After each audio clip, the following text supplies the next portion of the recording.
Yeah, I really like to do other things than just car design and books and movies. I try to broaden my brand a little bit and collect experiences. So livery design is a lot of fun because it's harder than you think. There are so many restrictions. And 2011 was with HRT, the most losing Formula One team in history. But the idea was that we create more media attention for them. So that was an amazing job for me, that I get asked to create something outstanding so they get more press, which then happened.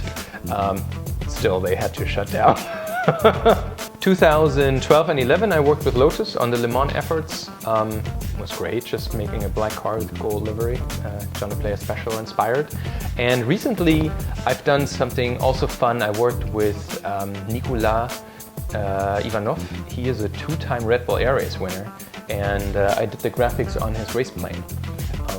And there are the craziest things going on. I had these two black lines that I wanted to be on the wing, just like that. They look perfect. But then there cannot be black on the ailerons and on the elevators and all these little control flaps, because if the sun hits it just a little bit, they would expand, and the heat in it would make them stuck. I mean, the tolerances are so little. And he crashes because I want to have a black stripe on the wing. So these are things you normally don't hear about. So the lines are now running not as perfectly as I wanted. So if I would see my own design now, I would think, why didn't he make it this different angle? But yeah, there are always interesting problems involved. Yeah, there's more stuff going on. I'm currently developing a design for Lotus motorcycles. Quite excited about it. In fact, we're milling a foam model as we speak right now. So I like to mill out stuff in full size so you can sit on it and test the proportions. And I like to explore also other things. I'm in contact with a furniture company, with a watchmaker. I just want to find out other venues to express yourself. And of course, I have some idols there that just inspire me. Philip Stark, I mean, it's incredible. The variety of designs he does, like a nightclub and a juice lemon press, and it's just so much you can do. I get contacted from companies for exactly the reason that I don't know that much about this stuff. I mean, you hear a lot about these things happening with many other designers. There might be a car studio who approaches an architect and say, how do you think a car should look like? It's most of the time not that awesome, but at least it's worth a try. And I get approached the same way. Maybe a watchmaker contacts me, like, how would you see a watch? And then I say, well, but I'm not a crazy watch collector over the last 20 years. I don't even have a shelf where all my automatic watches get, wound up. That's exactly what they want. They want like a different perspective at it. So I couldn't even talk a lot about watches right now, but I may design one in the future. So I think that's totally legit and totally fine. Being a designer, I'm probably more fascinated with the constructors, like the behind the scene. It's almost like with movies. Like most people you meet, they have a favorite actor, and most creative people you meet have a favorite director of photography or a favorite director. It's always like the behind the scenes stuff that is more fascinating sometimes. So I'm reading a book about, or the second book about Colin Chapman right now. I find that interesting. Or what's his name? Tony Southgate, another great engineer. Gordon Murray, you name it. There are so many names that mean a lot to us that are like really into the making of cars. And yeah, like reading about somebody like Colin Chapman and then hearing the driver's side of like how they talk about him. Like, damn, the cars, they're too light or they're too fragile, I'm gonna die in that thing on the next turn. But then Chapman says, well, but you're winning it, right? Well, my favorite racing driver must be Jackie Ickx because he wrote the foreword. Then my second favorite racing driver must be Andre Lotterer. It's like a 2-time Le Mans winner on the Audi R18 because he gave me some inspiration to do this work. And then come 5,000 other names. I mean, hey, everybody who goes out there, okay, I tell you what, like, I also watch a lot of stuff on YouTube or on telly. And we find ourselves sitting there and thinking like, oh, why didn't he take this turn like faster? Or, Jesus, a pit stop now, are you kidding me? And we become such couch professors in a way. And then you go to a real race and then you notice, holy cow, this is tricky stuff. I mean, when I first saw Formula One cars, I don't really know when that was. I mean, maybe 1999. I got pretty late into that. So first of all, geez, they're small and geez, they're loud. And as much as I want to sit in that thing, I'm probably going to kill myself in the first turn. So I grew a lot of respect for whatever's going on there. The visibility is terrible. And just you interlock those wheels and off you go. I mean, I found that way more dramatic than just sitting on my TV and judging those guys. And then when it got even worse when I got interested in MotoGP.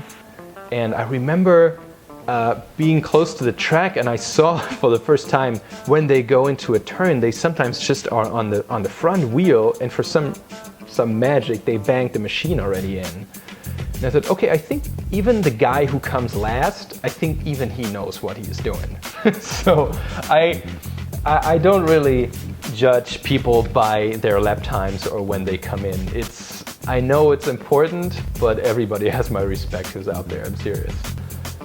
So I wonder, let's go a few hundred years to the future. You wonder, like, let's say there is even still racing. Like, I'm sure, like in few years from now, artificial intelligence can master a track time much better than a guy. So you wonder, like, oh, where's racing actually going? Do we, in 100 years, still watch two guys fighting around a lap time around the track, or will this feel like horse riding? It's more like a retro cool thing that you get together once a year and see the guys fighting. Because, yeah, drone cars might be faster. Or do you watch a drone race? Do you go to the racetrack and have your poster and cheering to a drone? Like, yeah, P6, 7, 8, go! I'm very confused about this stuff. Or do you have a mix of both, where you have a race where people fight against drones, which would currently be the most obvious of the two? It's funny, when somebody asks you about who your inspiration is, you sometimes wonder, where does the inspiration actually come from? Like when you sit down and do a sketch, and then it sometimes happens, you look at it yourself 10 minutes later and say, wow, that actually looks like it could be from that and that person, or I think that was inspired by that. But you don't sit down and think about that in the time. I think whatever you create is just this crazy mix of all those 1,000 things that fly around in your head that you have collected, like a hunter over the years. And then you probably have to think more, what are you collecting? What impressions? And yes, Sid Mead is probably a big part of that collection visually.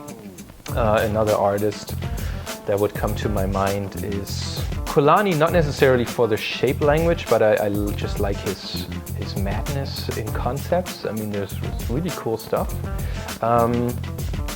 And yeah, then it stops already. It's hard to really think of names, and I'm not good with names either. That's what I have my computer for. There's a huge library. I collect a lot of images, probably like 25,000 images I have right now. They're all sorted alphabetically. I'm German after all. And I just like to browse through it sometimes. But Scott Robertson, my publisher, is a big inspiration because he just has so many ideas how to bring your ideas to the masses, which is an important part of being successful.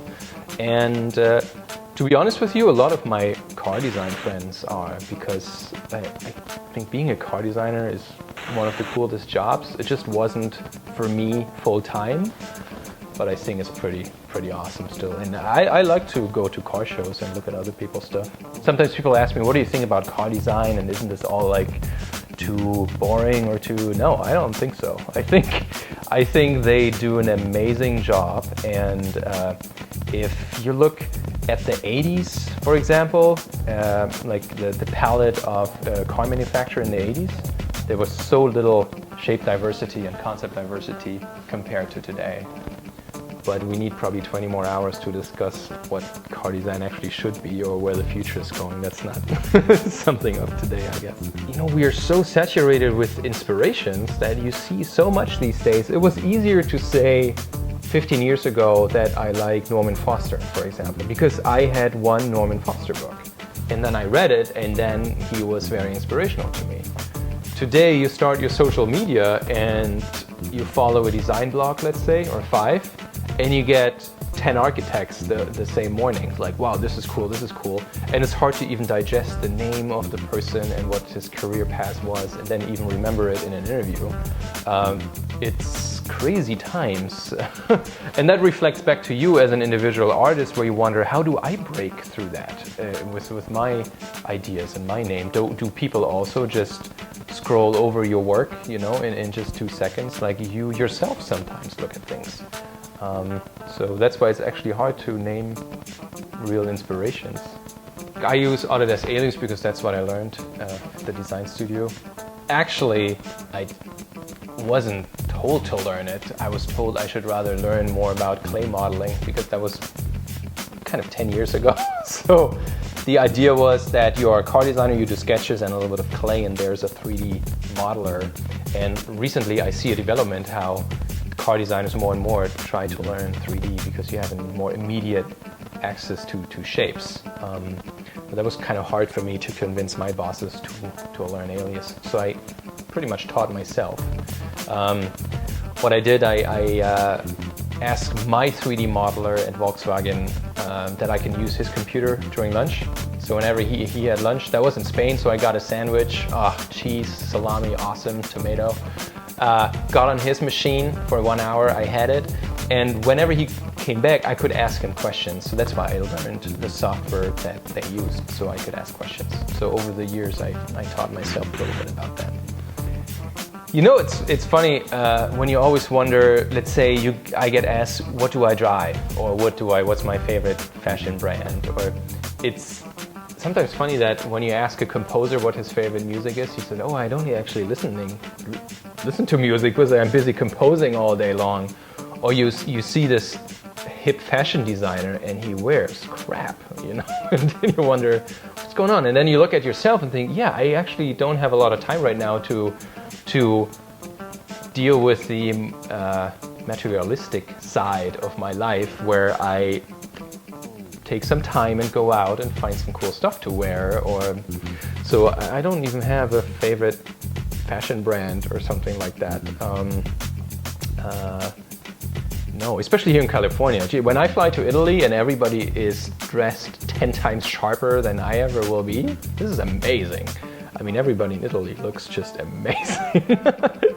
Here, last time I looked at myself, I went to Whole Foods to get some stuff. I thought, really, Daniel, you're in sweatpants here? Seriously? I think I'm completely Californianized. This is terrible. So I have to buy some new shoes. Seriously. Yeah, email me some tips what I should buy. This is terrible.